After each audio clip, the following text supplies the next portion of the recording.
Imagine working in an environment where you're underpaid, underappreciated, and undertrained, but the world is still expected of you. Today, I will be discussing my experience working for Giovanni's Pizza. The work environment was frightening to say the least. For those of you who have worked in a restaurant industry, sometimes it can be a little unsanitary, but for the most part, it's very sanitary. But here at Geo's, I don't even know if they passed the health inspection. The dough bins were covered in grime. I don't think they had been cleaned since I started working, and when I did try and clean them, I couldn't get anything off.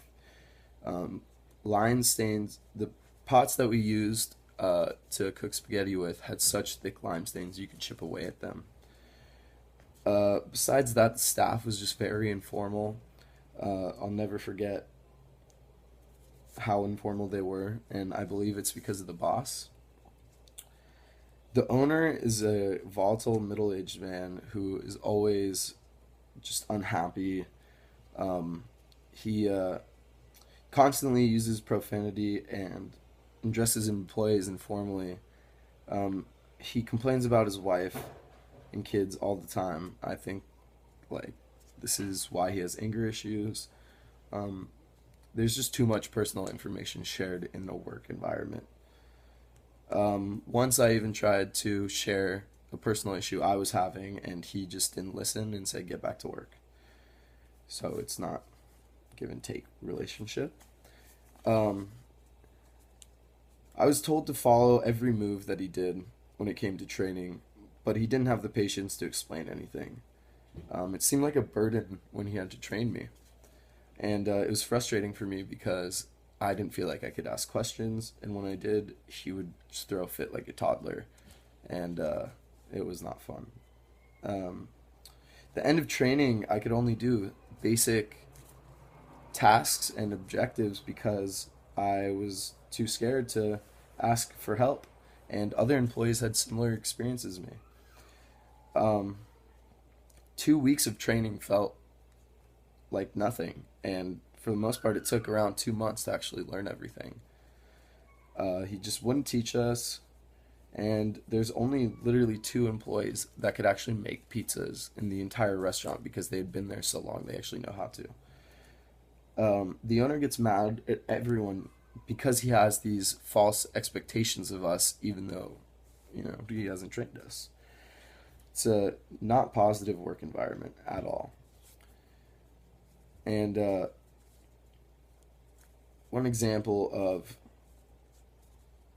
how it's not a positive work environment is one time I came in late and he accused me of being a drug addict, and I kindly told him that it was because I was studying all night for finals due to school, and he didn't apologize and he just didn't say anything. He said, "Get back to work."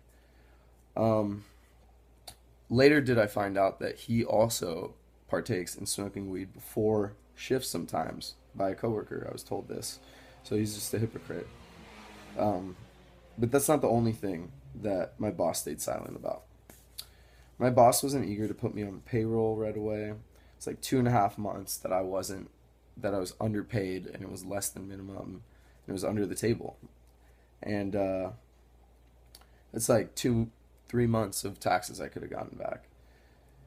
Um, my checks came in late several times, and because of this, I feel as though I might have been underpaid for several paychecks.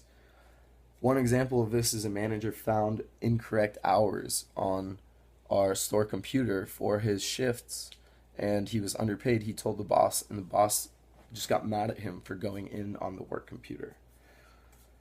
Um, I was underpaid in a similar way. The boss acted guilty but fixed it. I felt because of payment issues, I couldn't come back. And here's the example why. When I came back from a vacation, I had worked a few shifts before. I was supposed to have a paycheck and tips waiting for me. Um, he said that I didn't, and he was very rude, and because of this, I quit. In conclusion, today I've discussed my experience as an employee of Giovanni's Pizza. If there's any piece of advice I could give to you, it's don't eat at Gio's and stay in school to avoid bosses like these. Thank you for listening. to my worst job ever.